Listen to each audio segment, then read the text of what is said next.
Hello साथियों, आप सभी का स्वागत है मेरे इस YouTube चैनल में। मैं आज आपके लिए लेकर आया हूं एक ऐसा टॉपिक जो राजस्थान की सभी प्रतियोगी परीक्षाओं का आधार स्तंभ माना जाता है, जिसकी सहायता से हम राजस्थान की मिट्टियां, नदियां, झील, वनस्पति आदि के बारे में आसानी से जान सकते हैं। तो आप सभी से मेरी ये गुजारिश है कि मेरे इस YouTube चैनल को अधिक से अधिक सब्सक्राइब करें, लाइक करें, शेयर करें, ताकि अन्य सभी साथियों को उसका अधिक से अधिक लाभ हो।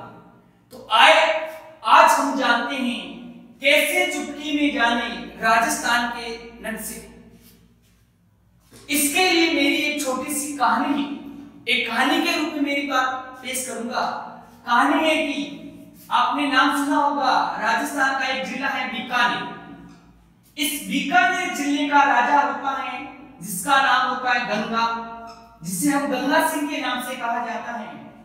गंगा सिंह या गंगा एक ऐसा राजा होता है जिन्होंने करणी माता का मंदिर बनाया, गोगा जी का मंदिर बनाया, रामदेव बाबा का मंदिर बनाया।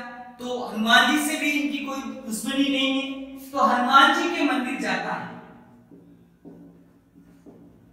हनुमान जी के मंदिर जाता है।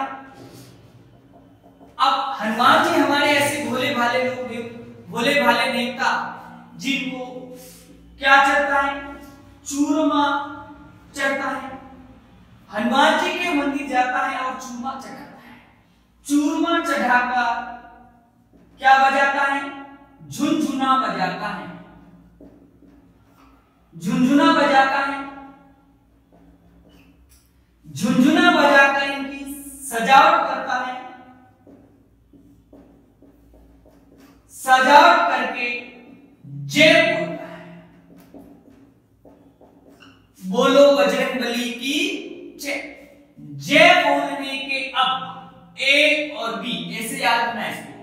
ए से ए और बी से बे, दोनों को एक साथ पढ़ना। अब जय बोलने के अब क्या लगाता है? धोक लगाता है। हम देवता के धोक लगाते हैं ना, धोक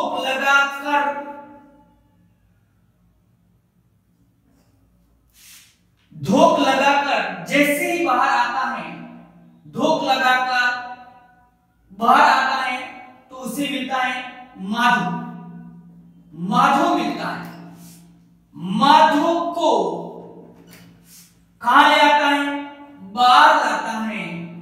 बाहर लाता है और इसे कसकर बाहों में झाड़ लेता है। हम जब मेले जाते हैं तो हमारा जो मित्र मिलता है तो हमें बहुत खुशी होती है। तो माधो को बाहर लाकर झाड़ लेता है। तो इस प्रकार बीकानेर का क्या हुआ? बीकानेर। गंगा का हुआ गंगा नगर। हनुमान का हुआ हनुमान गढ़। चूरमा का हुआ चूरू। झुंझुना का हुआ झुंझुनू। सजावट का हुआ सिक्का। जय का हुआ जयपुर। ए का हुआ अलवर। बी का हुआ भरतपुर।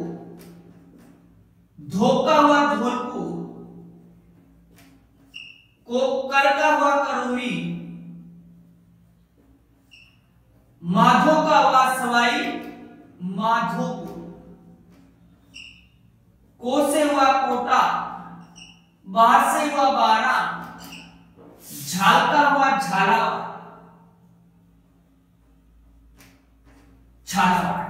तो इस प्रकार हमारा राजस्थान का उत्तरी में, पूर्वी में, दक्षिणी पूर्वी भूभाग के जो जिले हैं वो सबकी स्थिति बनी है। इसी प्रकार इधर आते हैं। राजस्थान में सबसे कम वर्षा कहां होती है? कम वर्षा होती है जैसलमेर। जैसलमेर में जैसे ही यहां वर्षा अधिक हुई तो क्या आ जाएगी? बाढ़। क्या आ जाएगी? बाढ़। 2006 में कवासी में बाढ़ आई थी ना, वो इसी का कारण है। क्योंकि यहाँ की मिट्टी रेतीली है और रेतीली मिट्टी की ये विशेषता होती है कि उसको जल को सोखने की क्षमता उसमें बहुत कम होती है, जिसके कारण बाढ़ जल्दी आ जाती है। अब जैसे ही बाढ़ आई तो बाढ़ के कारण जो पृथ्वी पर रहने वाले सब जीव जंतु होते हैं, जीव जंतु बाढ़ में सब क्या हुए, बह गए।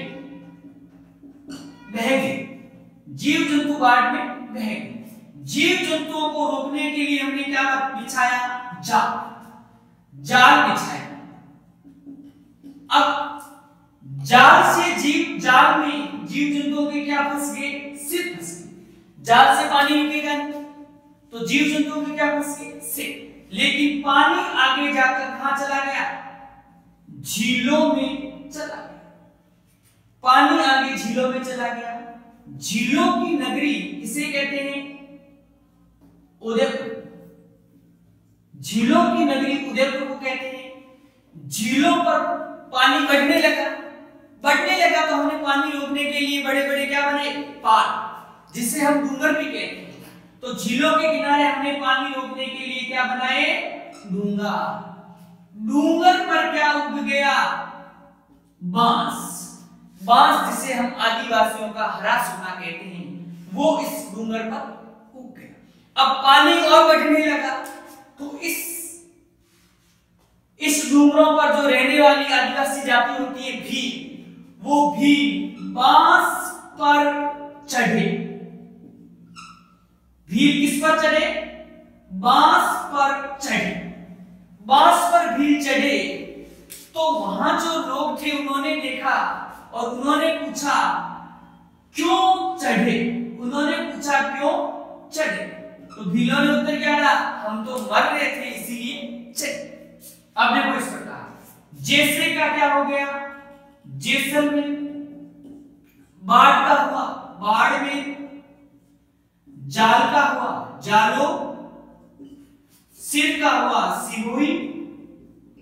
झीलों की नगरी उदयपुर। डूंगर का हुआ, डूंगरपुर। बांस का हुआ, बांसवाड़ा। पल का हुआ, प्रतापगढ़। चढ़े का या याद रखना अपने को, चित्तौड़। क्या हुआ, चित्तौड़। क्यों का यहां पर फिर क्या हुआ, कोटा। फिर चढ़े का हुआ, चित्तौड़। इस प्रकार ये एक अपना राजस्थान का जो बाहरी, जो अंतरराष्ट्रीय और अंतरराज्यीय सीमा छूता है, सारा एक भूभाग बनकर तैयार है। अब इसमें कोटा यहां पर दो बार है, कारण कि राजस्थान का कोटा जिला एक ऐसा जिला है जिसको हम बीच से हटाते हैं तो राजस्थान के दो टुकड़े हो जाएंगे। और चित्तौड़ भी दो बार है क्योंकि चित्तौड़ राजस्थान का, चित्तौड़ और अजमेर राजस्थान के दो ऐसे जिले हैं जो दो भागों में बंटे हुए। तो इस प्रकार राजस्थान का बाहरी भूभाग क्या हुआ। अब वर्तमान में राजस्थान में जिले कितने हैं, 33 में से 8 जिले ऐसे हैं जो मध्यवर्ती कहलाते हैं, मतलब वो ना ही अंतरराष्ट्रीय सीमा छूते हैं और ना ही अंतरराज्यीय सीमा। अब ये जिले कौन कौन से हैं इसको भी अपने को जानना जरूरी है। इसके अलावा तो इसके लिए हमने एक शर्त रखी थी। शर्त क्या थी, शर्त राजा बनाने की थी। शर्त ये थी कि 2% की बूंदी लेकर नगर में पहले आएगा जो राजा। 2 से हो गया 200, टके का हुआ टोंक, बूंदी का हुआ बूंदी, नगर का हुआ नागो, पहले का हुआ पाली, आएगा अजमेर, जो का हुआ जोधपुर और राजा का हुआ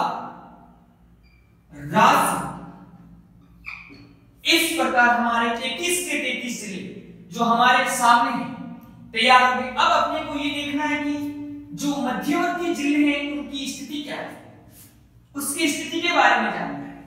मध्यवर्ती जो 8 जिले हैं वो कहां पर हैं, इसके लिए अपने को जानना है कि जैसे हमारा ये राजस्थान है, ये राजस्थान है हमारा। अब इसमें क्या है, उत्तर से दक्षिण और पश्चिम से पूर्व जब एक रेखा खींची जाती है तो ये दोनों रेखाएं मिलती है हमारी मकराना गांव नग। और ये मकराना आज हम सब जानते हैं विश्व प्रसिद्ध है किसके लिए, अपनी सफेद संगमरमर के। अब ये तो क्लियर हो गया कि ये बीच वाला जिला हमारा कौन सा होगा, नागौर हो गया। नागौर के नीचे इधर एक त्रिभुजाकार आकृति में बसा हुआ जिला है, कौन सा है, अजमेर। अजमेर, नागौर और अजमेर के नीचे इस प्रकार एक तिलक के समान, ये आकृति में नहीं, तिलक के समान, तिलक के समान जिला है वो हमारा है राजसमंद। देखो वैसे भी कि तिलक किसके होता है, राजा के तिलक होता है, तो राजसमंद। राजसमंद और नागौर के बीच इधर लंबा खींचा हुआ जिला हमारा है कौन सा, पाली। पाली और नागौर और बीकानेर के बीच में यहाँ पर एक जिला है हमारा जोधपुर। कौन सा जिला है, जोधपुर। इधर अलवर और भरतपुर। अब के बराबर यहाँ पर एक जिला है हमारा, कौन सा है, दौसा। दौसा के नीचे यहाँ पर जिला है कौन सा, टोंक। टोंक के नीचे लटकता हुआ बूंदी के समान ही, लटकता हुआ बूंदी के समान हमारा जिला है वो है हमारा बूंदी। तो इस प्रकार हमारे मध्यवर्ती 8 जिलों की स्थिति इस प्रकार है। और इस प्रकार हमारा पूरा राजस्थान का जो हमने नक्शा देखा है, जिसको समझा है,